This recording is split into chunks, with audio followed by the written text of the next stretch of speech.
Baby, baby.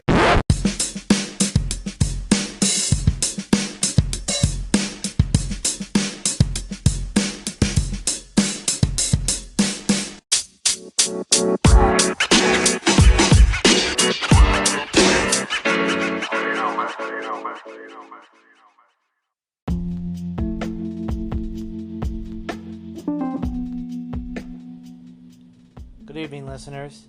This is NotoriousSA podcast. This is your boy NotoriousSA, aka Steve Anderson, aka NotoriousSA.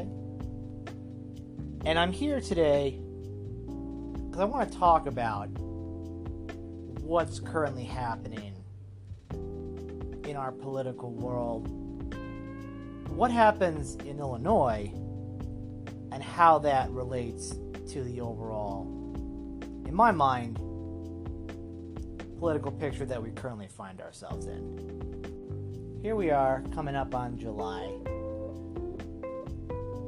in what seems like a very different world than even last year. It's amazing how many of us thought that we would just be isolated for a small period of time, and then it turned out to be a much longer period of time, and a lot of people maybe forgot the basic rules of socialization, or maybe took their online personas into the real world, and it doesn't always jive. But people are vaccinated, we're having baby showers and birthday parties and going out to restaurants and movies, and life seems to be returning to what I guess we would consider normal. But normal's never going to be the same in a post-pandemic world, just like it was never normal after 9/11, or not normal after the recession, or not normal after Trump was inaugurated president. We live in this current reality where we've seen so much in such a, in terms of historical timelines, short period of time, that I think for a lot of people, the pandemic broke them. It broke their brains, it broke the way that they interact with the world, it broke the information that they trust. A lot of people could not or would not accept what was happening around them. And when you do that, you put yourself in a position where you will be at a disadvantage when the majority of the population has essentially agreed on something, and you and your group are arguing not so much how do we get involved with that, or how do we incorporate that into what we're doing, more so how fast can we run in the opposite direction, and how hard. And this double down has to work because there's no other way for us to win. And unfortunately, the election of Donald Trump convinced a lot of people that acting a certain way not only was ethical, or moral, or correct, that it was a winning political strategy, that doubling down and being more Trump-like was what you had to do to be successful in the political party, at least on the Republican side. And sure, Trump won the election, we can't deny that, the first time in 2016. And he had a real opportunity. He had a real opportunity after beating the system to really change the way we did things in America. And for the first 3 or so years, it was just turmoil.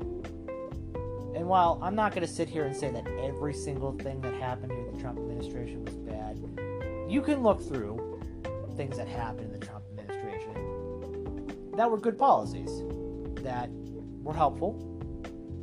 But a lot of this is overshadowed by the man himself. And this is something I've been trying to argue for years, is that there are so many Republicans and conservatives and independents who, they're not necessarily fans of the political system or the political party itself, but they like disruptors, they like the Constitution, they like America, and at least whatever in their minds those things are. And they want to have somebody who sums up and totally encapsulates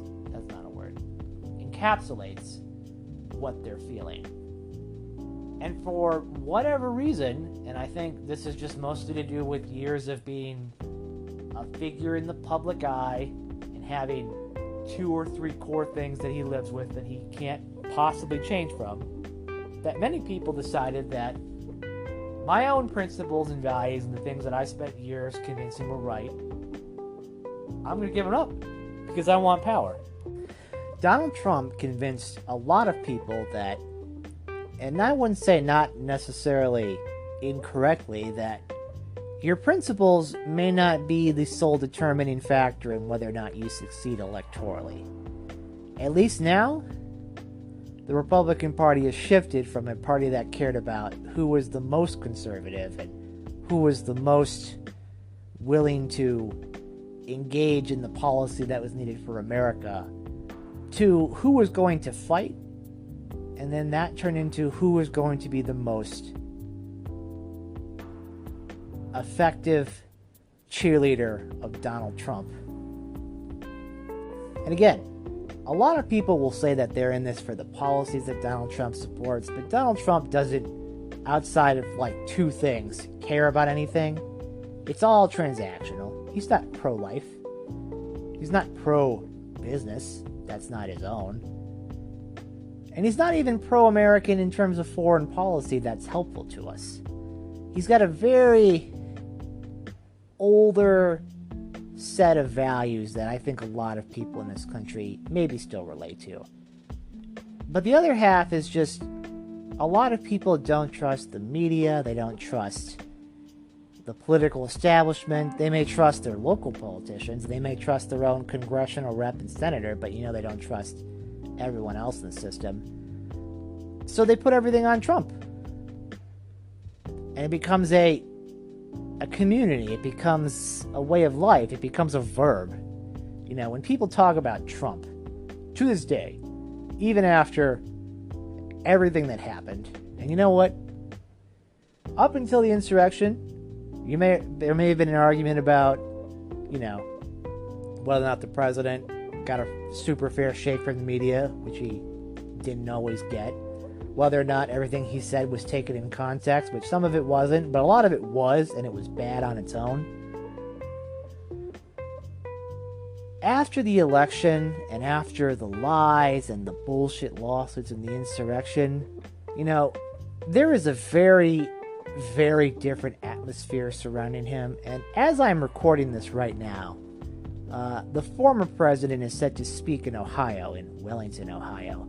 And as I'm watching previews of it on the Right Side Broadcasting Network channel on YouTube, I see his fans crowd in and talk about all the same nonsense that we've heard for months about stolen elections, about flipped votes, about suitcases full of ballots. Now, this is not good because the president continues to lie about the election, and it's having real-world consequences. As part of the, story I covered on the insurrection, I'm still following up with journalists who are covering it. Scott McFarlane, I believe. I'll have to edit that later if that's not correct. But he's been covering this on Twitter and showing the video clips that have been released and snippets of indictments and court paperwork. And if you comb through these thousands of pages and thousands of hours of video, you see communications with people in the open talking about planning to attack the Capitol. They talk about Trump's lies being the truth. They talk about waiting for him to launch the Insurrection Act or invoke the Insurrection Act, which apparently there were questions of. The last few months of the Trump administration alone, between what they were planning to do to try to overturn the election and what they were trying to do with the military in terms of a massive changes and withdrawals without even thinking about it is just the crap on top of the crap sundae that was the last year of the Trump administration. And unfortunately, in Illinois, this whole debacle has left our local party ruined. The Illinois Republican Party is in the worst shape that it's ever been. I would say ever. And I've made this case before. This is partially the Illinois Republican Party not taking its time to really invest where it needs to invest, but part of it was Donald Trump showing up. And the vast majority of the state hates Donald Trump. Sure, you can find communities down in central and southern Illinois where, as I saw during the census, people proudly displayed their Trump flags and their all the other little sub things that go with that. But if you came up to this side, Donald Trump was never that popular. And many people who I've known for years, who at first were not on board with Trump and later signed on because he was the nominee, and that's what you do. You sign up with your nominee and you stick with him. And since then, everything has gotten worse for the Illinois Republican Party. We've lost elected officials at every level, from the governor and the comptroller to congressional reps to a federal senator to state reps to state senators to even local seats in Republican-dominated towns. Why is this happening? How is it possible that in a state like Illinois, where so many people do not like the establishment Democrats in charge, and where they essentially run the table without any input from the minority party, manage to win when there should be this popular uprising against the high property taxes and the misfunded schools and the general amount of corruption that currently exists, as there are numerous people in the General Assembly right now who are facing federal charges, who are still serving in the Assembly, on the Chicago City Council. You know, there are these people everywhere, and yet you think that people would do the right thing, but no, they don't. Part of the reason that the Illinois Republican Party is in the shape that it's in, despite what many others will say, is not because it is not conservative enough, which, again, in the age of Donald Trump no longer means anything except for conservative is a brand name that is designed to be, associated with fighting, and Trump is a fighter, therefore Trump is now conservative, which is a complete redefinition of everything that word ever meant, but whatever. I guess people will just do whatever shortcut they have to do to justify the reins of power. And after all of this, and after we've lost the governor's races, senators' races, and have no real answer to anything that they do, the Illinois Republican Party continues to do the same things. Ever since they put this new guy, Don Tracy, in charge, everything is just talking about the same nonsense about, Marxist this and Marxist that. As if that playbook hasn't already been tried and failed. Donald Trump's playbook did not work here, because there are many people who do not like him as a person. They are the vast majority of the voters. They're the vast majority of the suburbanites. And of course, the city of Chicago itself will never be accepting of Donald Trump. And therefore, anybody in the Republican Party who wants to even think about a statewide run is going to have to ask themselves whether or not it's more important that they cater to a small minority of super Trump supporters who unfortunately happen to be in positions of power in our local parties, or if they want to do what the vast majority of voters want. And I know the primary system generally encourages people to pedal to the base, and if the base wants Trump, then that's what you do. But what if the base is wrong? Right? What if the base of your party has no interest in the party actually winning? What if it just wants to use it as a vehicle for grievances, for anger, for lashing out at a world that they no longer have control over and no longer have as much say as they used to? Then you're fighting, unfortunately, you have people in the party who want the party to succeed, and then you have people in the party who want the party to express their personal views.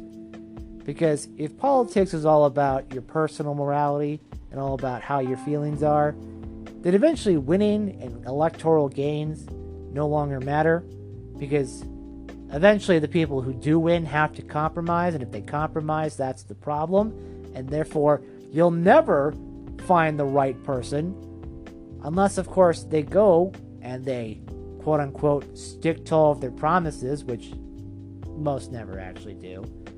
And the ones that do, don't do anything. They just say no. They just exist primarily to cause trouble and don't actually help not only their constituents, but anybody in the state. They may bring up valid points from time to time about systemic corruption and how it works, but most of the time, they just serve to irritate people as opposed to actually being a constructive problem solver. And that brings me to our Lincoln Day dinner, which is in Illinois for the Northwest Republican organizations, is our big fundraising dinner of the year. It's been postponed in 2021 due to coronavirus. We had it last year before the state went on lockdown, and the world's a very different place now. I wrote a letter to the editor in the Daily Herald, which they appropriately titled Country Over Party, in which I signed myself as a precinct captain from my local Republican organization about, is this what we wanted? And I went off the list of things I just said, of elected officials that were Republicans who are no longer there as part of the backlash to Trump, and how guests we've invited to our dinners are now pariahs. We had Liz Cheney in 2019, and all of a sudden she is no longer worthy of our time. But the new person we have, and I can't believe I'm saying this out loud, Charlie Kirk. They got Charlie Kirk to be the headline speaker at the Lincoln Day dinner this year. And when I heard this, I immediately had a massive sigh in my brain, and it hurts because after everything that's happened, you would think that they would hire a speaker that actually appeals to people who are under the age of 60.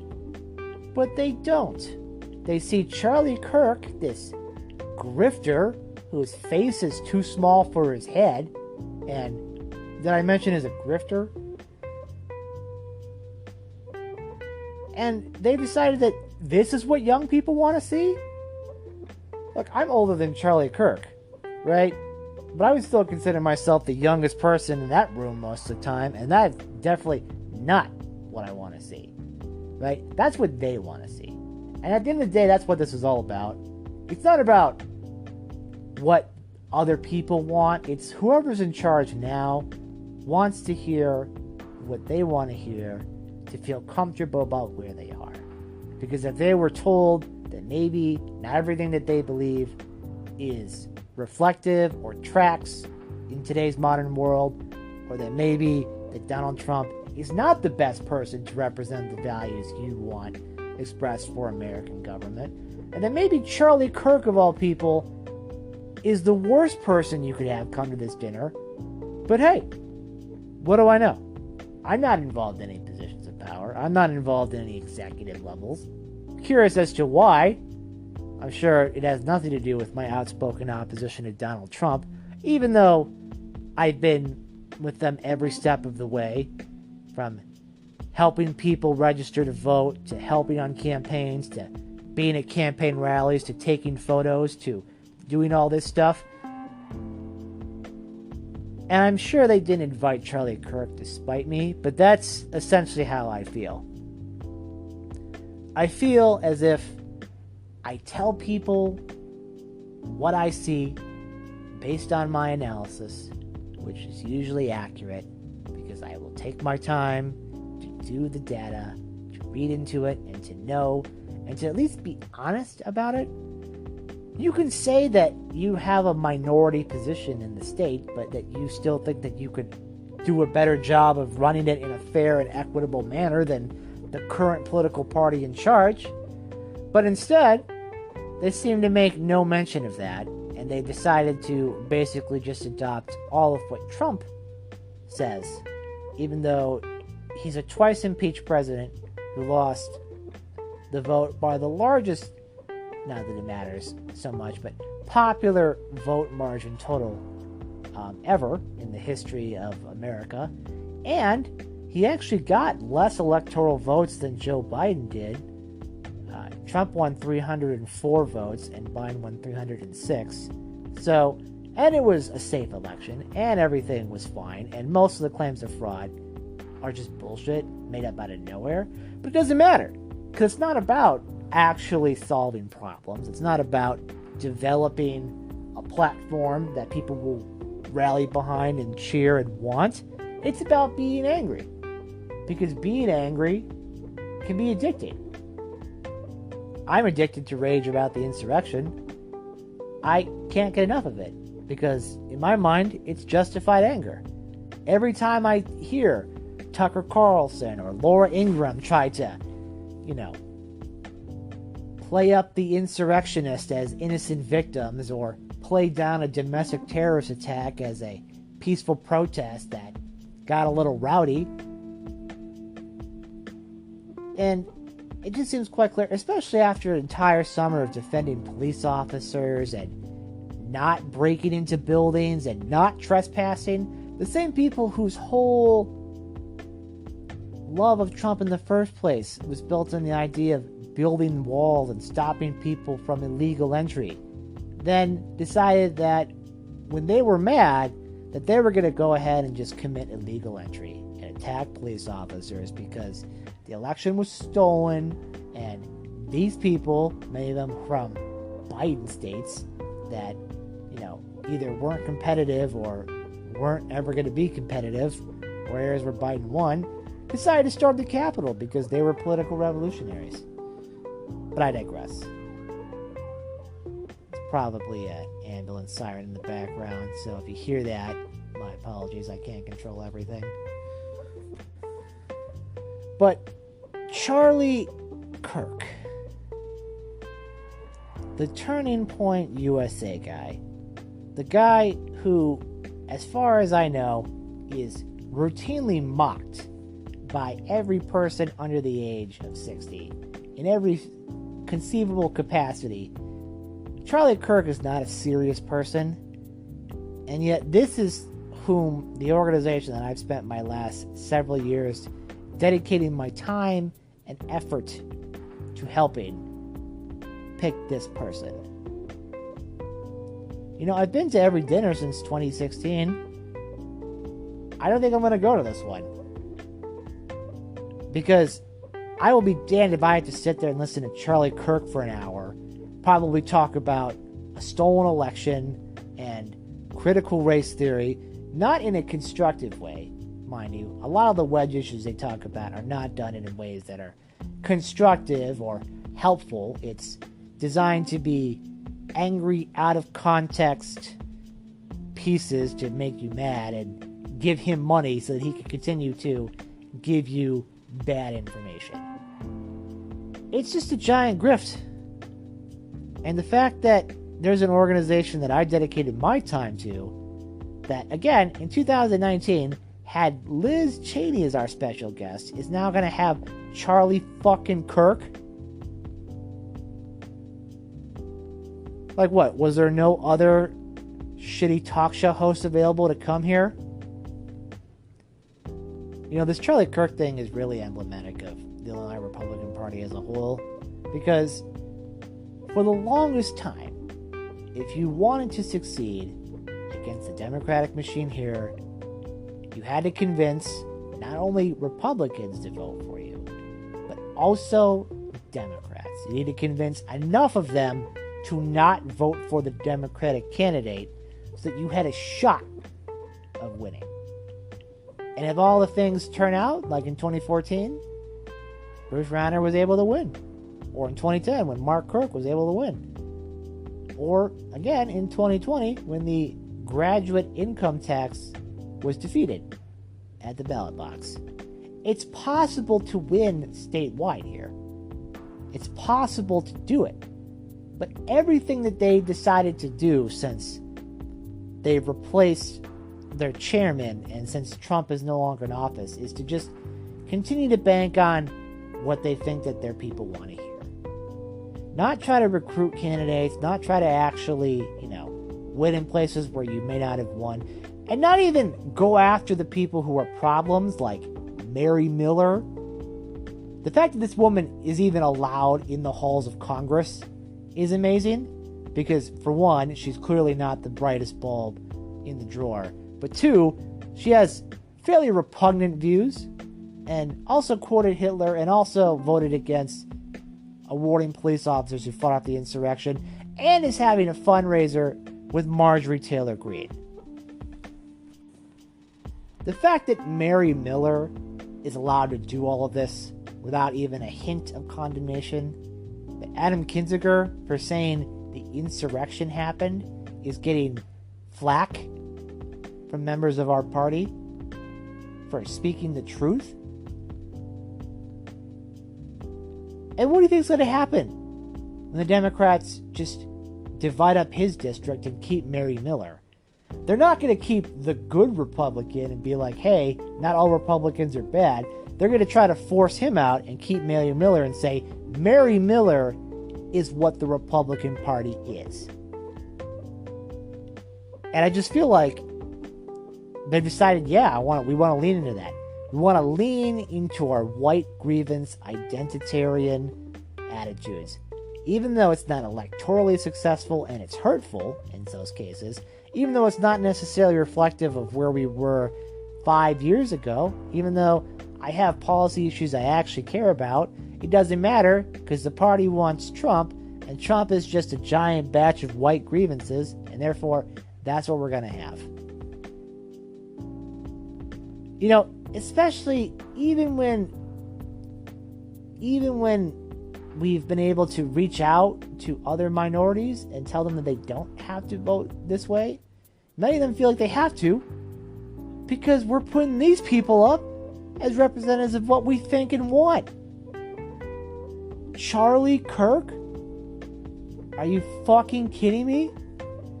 The guy who last year said Juneteenth should be a holiday and if Trump made it one, but it was blocked, and this year when it was passed by Biden said, that it was just an attempt to take away from July 4th. Like someone who's very obviously doesn't have any real commitments to anything and just says whatever in the moment. This is now an entire governing philosophy for a political party of a state. Of a state like Illinois, which, as of the last count, is the 6th largest state population-wise, but, fifth in terms of its economic size. One where things matter, and you would think that with an endemic of corruption happening with one political party which controls the entire system, that you would think that maybe somebody somewhere would actually want to vote for somebody different. But that's the thing, is that we're not even giving these people the option to vote, because most races are either uncontested or don't even have an opponent to put up for in the general election. The vast majority of Illinois voters will pick their representative in a Democratic primary. That's how the vast majority of people will vote. which means that no matter what the Illinois Republican Party does, whether they try to, change the system to help more people get elected, the vast majority of the state will not even get the chance to vote on a Republican elected official somewhere.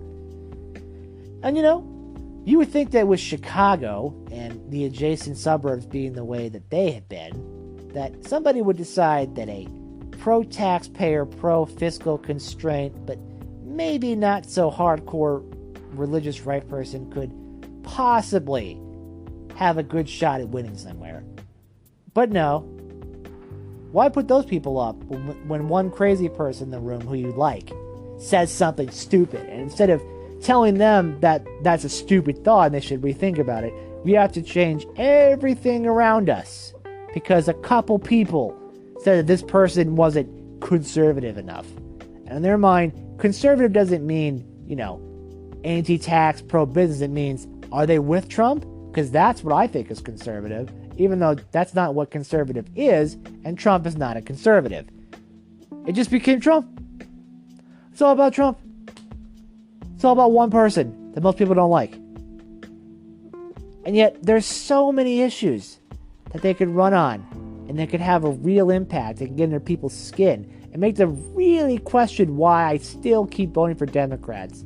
They decide, nope, let's throw it away by putting our weight behind someone who's a total asshat and makes us feel good, and we would rather feel good right now and lose every 2 years than maybe get a little bit of hard truth, maybe do a little bit of work, and then maybe, just maybe, win an election.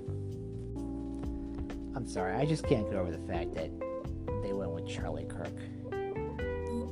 Charlie Kirk, of all people, of anybody the Lincoln Day dinner could get to be their guest speaker, they picked Charlie Kirk, who's not even a good radio host or really good at anything he does at all.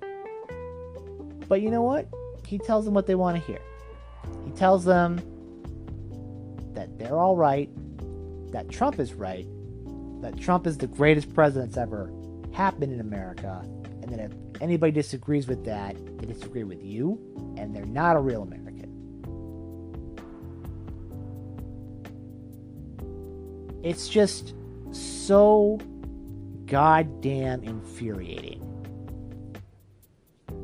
And I know I spent the first half of this podcast ranting, but there is a more specific point I want to talk about, more so a specific person. And while the first half of this has been about the fact that the Illinois Republican Party is in shambles and Charlie Kirk is representative of the fact that there's no real plans to ever want to be successful in the future, there is a deeper, darker story behind all of this. And it comes in the version of a woman named Julie Kelly.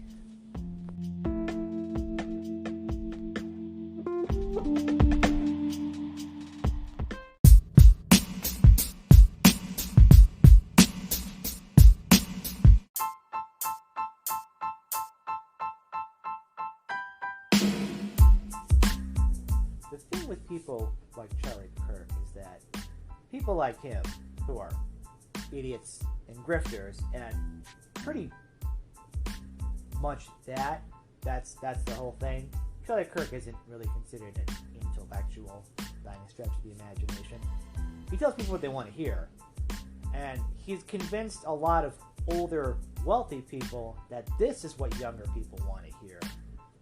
But really, he's more of a master of digital manipulation than he is any kind of actual digital grassroots, if anything else. It's people like Charlie Kirk have always existed, and he's just the latest example of the fresh-faced kid trying to tell these old people what the young kids want, and really he's just validating their pre-existing feelings and trying to make money off of it.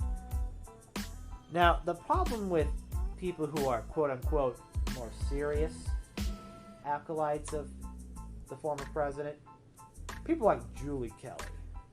Now, if you've never heard of Julie Kelly before, don't be surprised. for most part, she isn't a huge, widespread radio host, but she has written quite a bunch. And when I first started researching about her, most of her writings were in defense of agribusiness, GMOs, and going after the woke left for trying to use the food stamp challenge in a political purpose.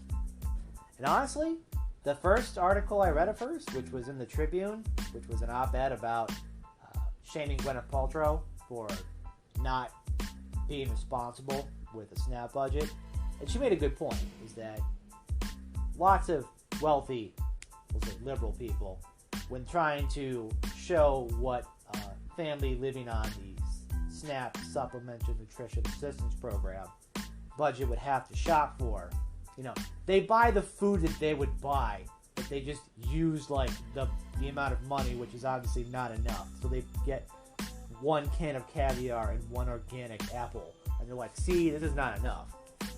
Which, in retrospect, whether the SNAP benefits are enough to feed people obviously varies based on cost and location and things like that. But the point was that if you're going to do this, try to make it a responsible and say, if you are receiving these benefits, which by the way are good things and we should have, if you are receiving these benefits and you're trying to either eat healthy or maximize what you're getting, like, this is the best way to do it.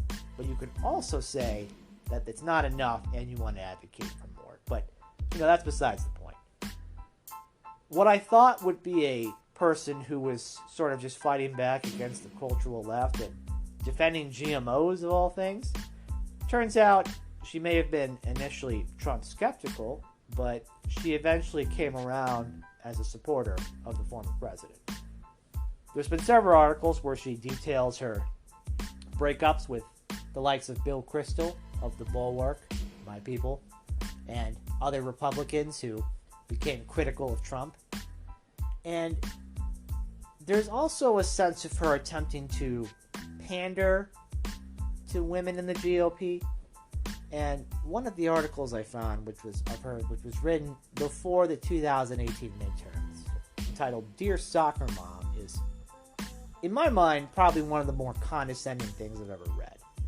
Because it assumes that she's a woman, therefore I'm going to tell other women why they should be Trump supporters and vote for the GOP. But instead of kind of actually, giving a good reason to do so, it's a mixture of, well, I had my Aunt Lynne, who's good with voice acting, actually read it for you. So, without further ado, here is Dear Soccer Mom by Julie Kelly, published on American Greatness, voiced by the ever-wonderful, my Aunt Lynne.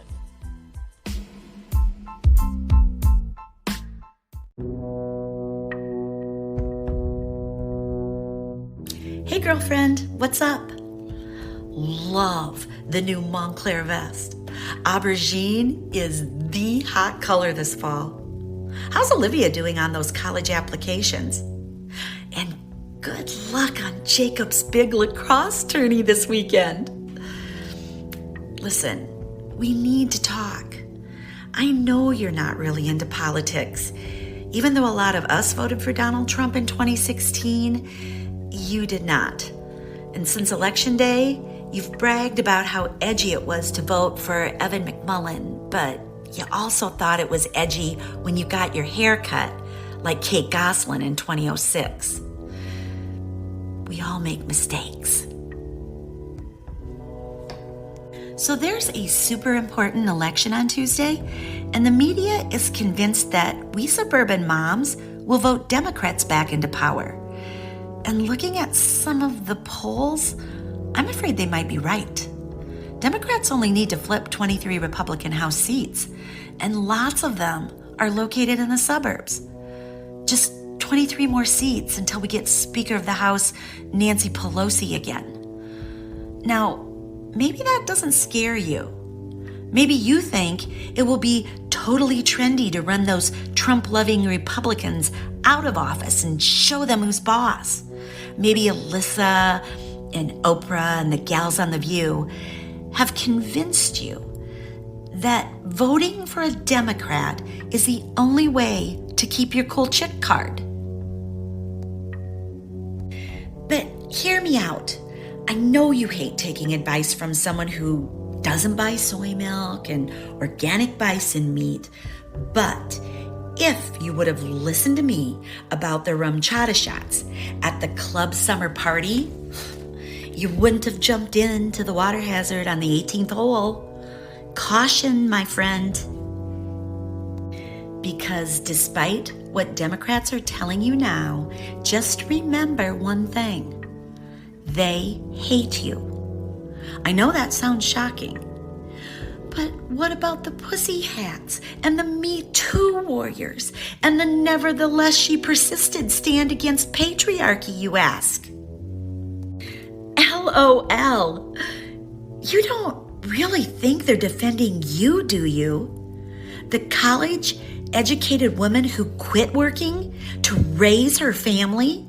The mom who organized every school party and chaperoned every field trip and drove to every practice, music lesson, and game for years? The same mom who now stays up until the wee hours editing college essays and scheduling campus visits? The wife who dutifully attends every business dinner and matches her husband's socks and lets him go on the guy's golf trip to Naples every winter? The woman who goes to Catholic Mass each Sunday and makes homemade soup for the neighbor when she's sick or after her mom passes away? Sorry, girl, they've got nothing for you. You are the woman they mock and whisper about behind your back. Think about it. When was the last time you heard a Democrat say, "Here's a shout out to all the snack moms in Naperville, Illinois"? Some Democratic politicians like Alexandria Ocasio-Cortez think you don't actually exist. And I have even worse news. Not only do they hate you, they hate your husband and your son even more. According to the left, white men are the enemy. A CNN host just warned that the biggest terrorist threat in the country is white men, and we have to start doing something about that. Democrats have all but abandoned white men as a voting bloc, instead demonizing them as racist, homophobic, anti-Semitic, white supremacist rapists in waiting. And that kind of name-calling isn't just limited to the op-ed pages of the New York Times or the ravings of the MSNBC set. The left now is stalking those to the right of them, making up accusations, screaming at them in public, and chasing them out of restaurants. One lunatic even shot up a baseball field full of white Republican congressmen last year. It's getting real. I know you were angry about what happened to Judge Brett Kavanaugh and his family.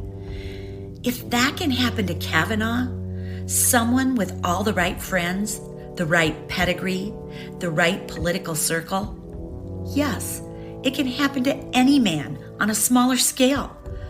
So you're right to worry about what could happen when Jacob goes off to college in a few years. That he could be branded as a sexual predator for trying to get to second base with an alpha pie after a tailgate bash.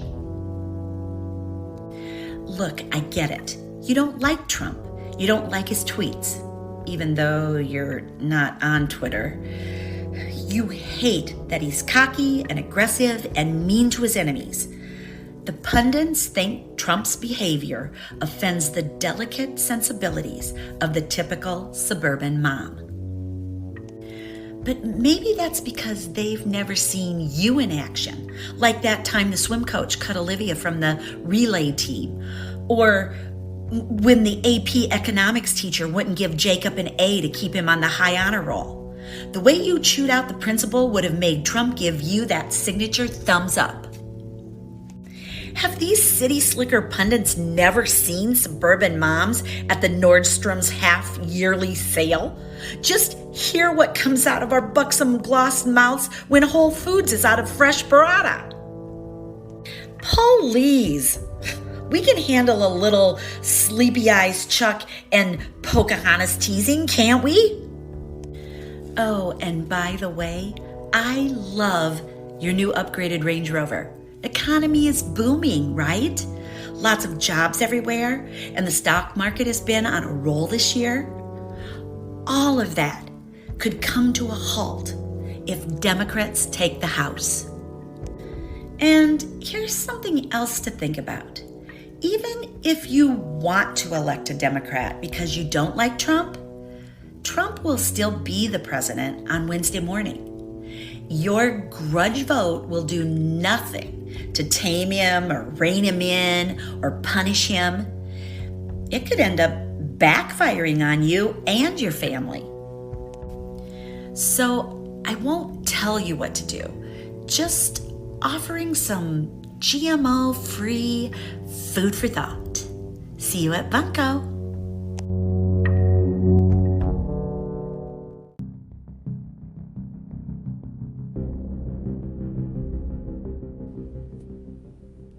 Just because Julie Kelly is a mom who lives in the suburbs, I don't think she gets what the modern American suburban woman actually thinks.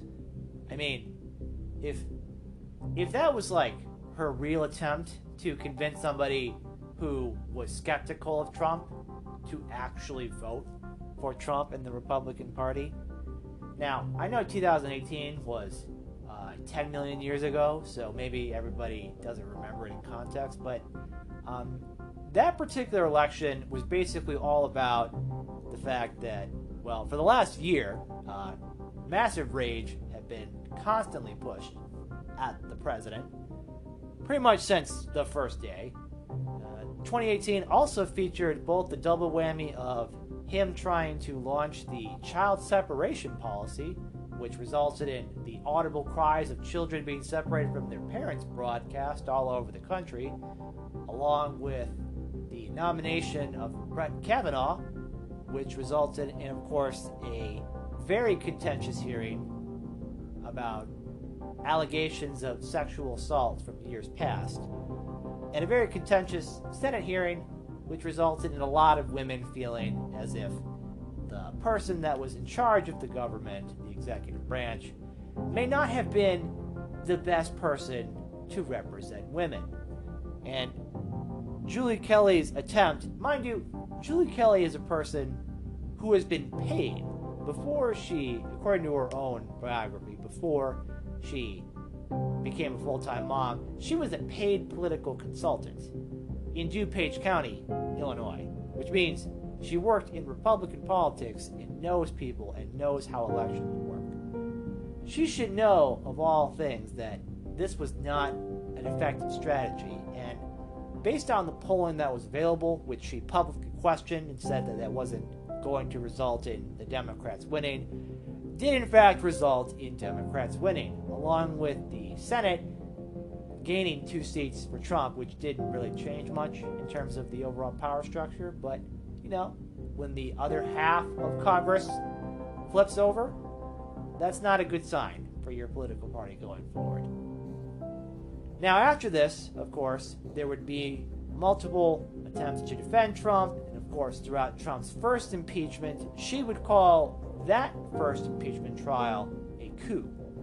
Now, the first impeachment attempt of Donald Trump, which was for, illegally trying to withhold arms sales to Ukraine in order to get them to publicly announce that they were investigating Joe Biden for reasons that were later unsubstantiated and really never substantiated to begin with. But we had a whole impeachment trial over this, and I definitely saw the testimony of decorated veterans who reported the president's call and believed them. And it was quite clear that just because the Republicans had the majority, they were going to acquit Trump, so that was going to happen either way. Seemed like a pointless exercise, but what are you going to do? However, it was not in fact a coup or an attempt to overturn the 2016 election, which is very ironic given what happened in 2020. I can't even begin with the irony of the amount of people who said that the impeachment trial, the first impeachment trial of President Trump, was an attempt to overturn an election. Which again, that's not what overturning an election is, nor was it a military coup. Now, these same people who said these things were bad because coups and insurrections and overturning elections were bad, would later go on to question the legitimacy of the 2020 election, spread false claims about voter fraud, Julie Kelly, which would result in, of course, the January 6th insurrection. Now, fun fact about Julie Kelly is that she wrote an article in 2020 talking about something called the Transition Integrity Project. Now, this was like a war games exercise made by people of both political parties, designed to kind of figure out what to do in like the worst case scenarios for elections, which it's a good thing they did, because one of the points they brought up was, what if Trump lies about the election despite there is no voter fraud and proceeds to cause mayhem?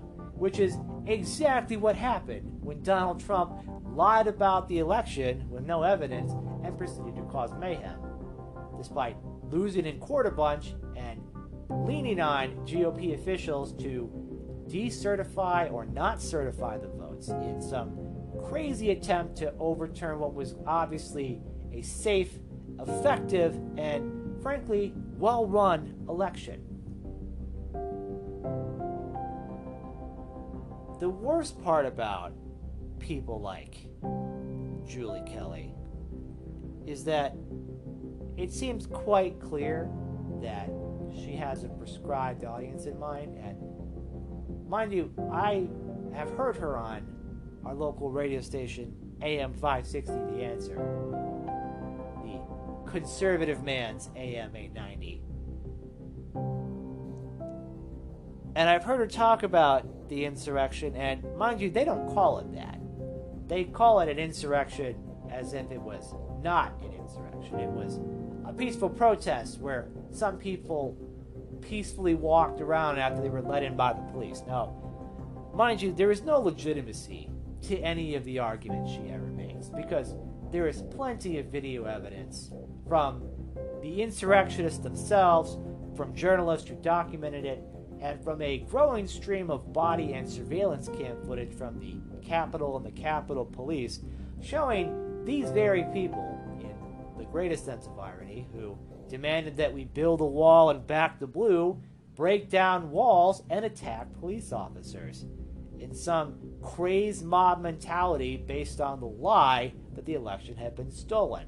And Donald Trump, let's be clear, he straight up encouraged these people to do it. I don't care what anybody says.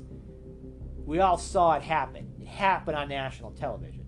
Donald Trump wanted that to happen, and he was happy that it did happen. That's a fact. And people like Julie Kelly, who are calling the insurrectionists political prisoners and people who are simply, being prosecuted for their ideas, as if they're not dangerous people who broke into a building they're not supposed to be in, who attacked police officers who were just doing their job, who threatened members of Congress and their staff, and the Vice President of the United States.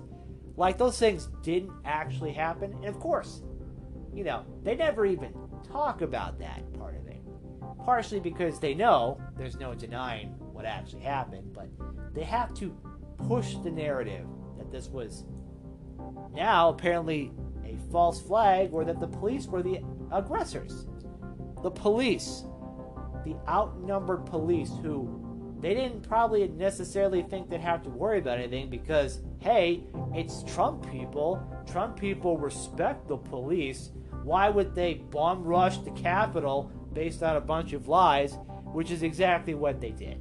And people like Julie Kelly, who covered for Trump in his bullshit lies and then covering for people who committed violence against police officers, just goes to show that a lot of people in the GOP are not smart or sophisticated and still can be considered thought leaders. But the worst part about Julie Kelly, and this is where people like Charlie Kirk wish they were successful, is Julie Kelly pretends to be this, quiet suburban mom who just wants to protect her country and defend her president and look out for the common person. Again, Julie Kelly was a political consultant, and her husband, John Kelly Jr., is part of a major lobbying firm in the state of Illinois, which lobbies for both government agencies and for-profit corporations, right? One of the highest paid lobbying firms in the state. Of course, you know that the greatest irony comes from the fact that the same woman who is now protecting people or trying to spin people who attacked police officers gets to stay at home while her husband makes money from a lobbying firm that represents, that's right, the Illinois State Police Merit Board. The state police are paying this man so that his wife can sit at home and write lies about police officers attacking people who actually attack them and threaten their lives. It's sickening. It's maddening that a person like this can do this and sleep at night with a clear conscience. Charlie Kirk, there's always going to be people like Charlie Kirks in the world, but the Julie Kellys are the real problem. They pretend to be these innocent, bystander, sweet, stay-at-home moms who care about lacrosse practice and driving their safe cars, when really she wants to help end democracy. The website American Greatness is full of just straight up racist, xenophobic, inaccurate garbage, and the fact that she is one of the most prominent authors of and continues to be hosted on conservative radio stations shows that there's an appetite for this in my party. Why does my party let these people in and around them? They take their money and they tell them lies and they're happy about it? Not to mention the fact that Julie Kelly, who talks about the Democrats all the time, her husband is making a ton of money off the Democrats in this state, so don't give me that shit. It's all hypocritical. It's all graft. It's all grift. It's all lies. It's all just owning the libs, trying to pretend that you're this brave patriot fighting things that either don't exist or don't need to be fought, while at the same time protecting the worst among us, the insurrectionists and the racists and the corrupt and the grifters who spread your lies and make people feel good about themselves and spread anger while making money off of corporations and the government in the greatest sense of irony. People like Julie Kelly are a bigger threat because they pass themselves off as intellectuals or journalists or the average American John Q. Public who's just asking questions and looking out for the concern. When in reality, their whole method is to try to maintain power at all costs. Why she feels the need that anybody's going to threaten her in what is probably a very nice house in Orland Park, I don't know. How she could look at the results of the state GOP and think that this has been good for us, that the Trump legacy has been nothing but a complete failure, I don't know. Probably because she's getting lots of clicks to say so. She's probably getting paid to say so. And it doesn't really matter because the hypocrisy works and her husband's bringing in the cash. So what does she need to do?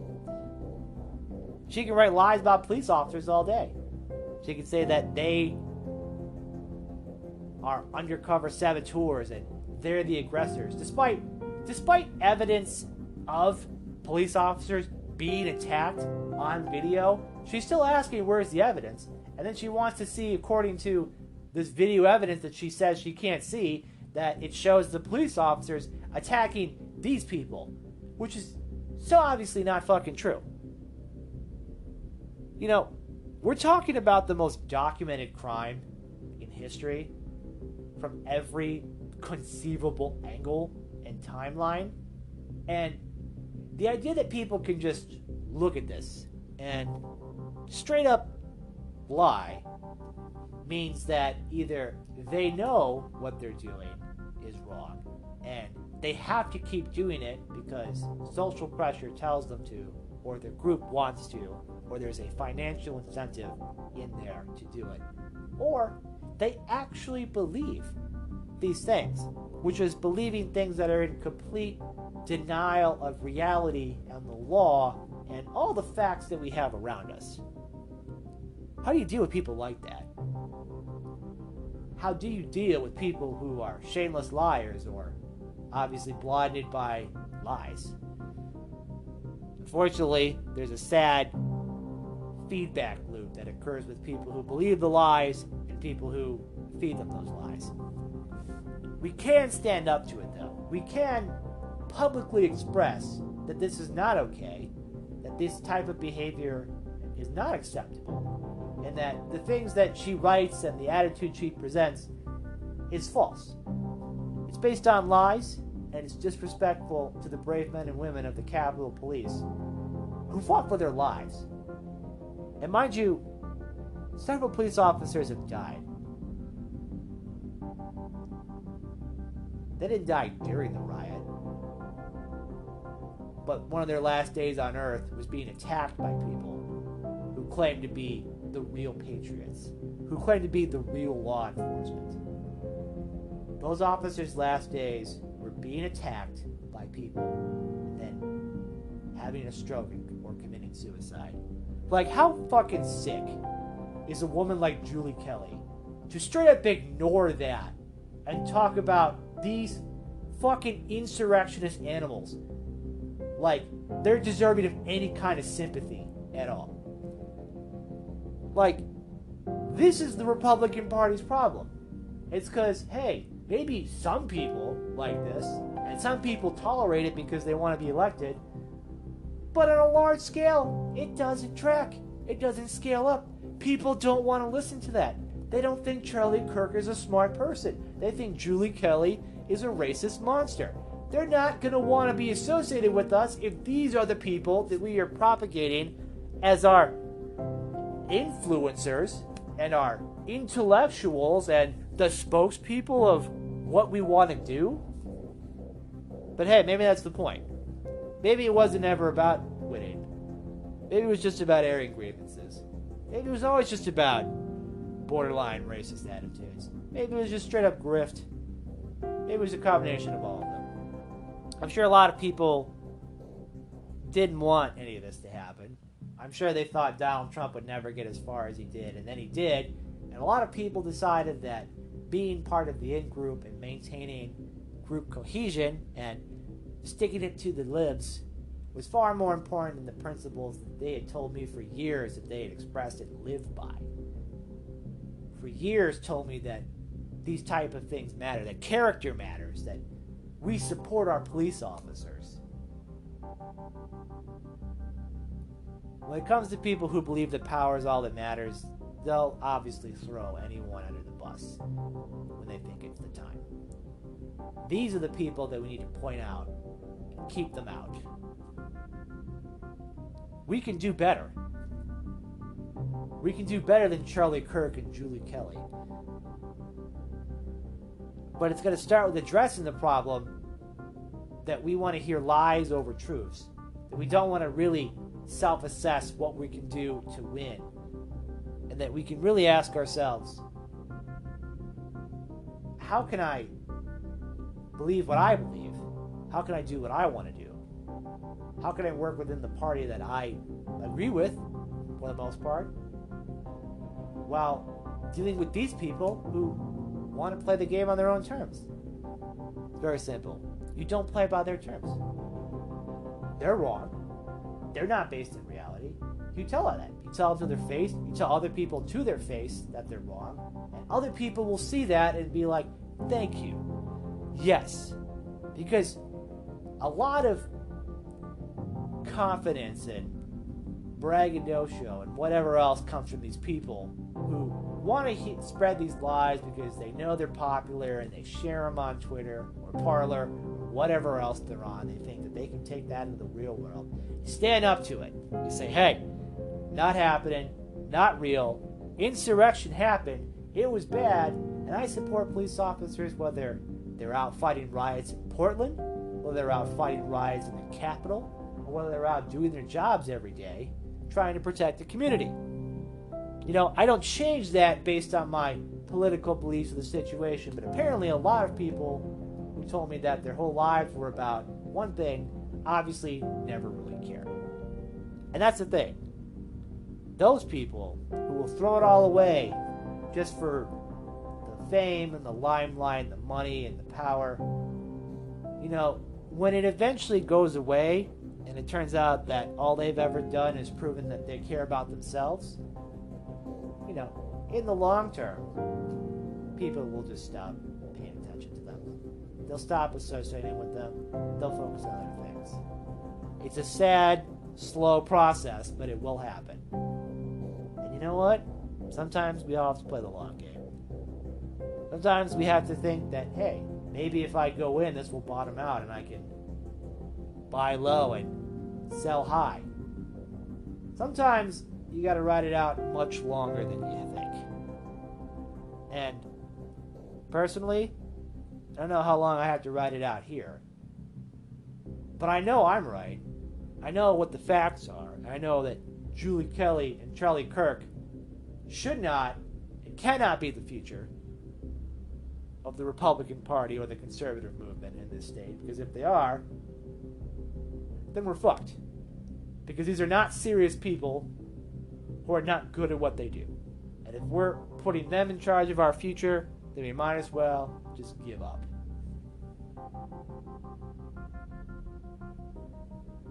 Thanks for listening. Please subscribe. YouTube, Instagram, Twitter, Facebook, Anchor, Spotify, however many podcasts there are, which the distribution apparently grows every so often. So there's a bunch of services that this podcast is on. If you have a service that acts as a podcast, you can find this. Just search for NotoriousSA Podcast. You should be able to find it. You can find all the collected works on there. Feel free to reach me at NotoriousSAPodcast@gmail.com. Any suggestions, questions, comments, concerns, want to chat, let me know. I appreciate you guys. Thanks for listening. Special thanks to my Aunt Lynne for doing the voiceover. And I hope you guys have a wonderful day. Take care.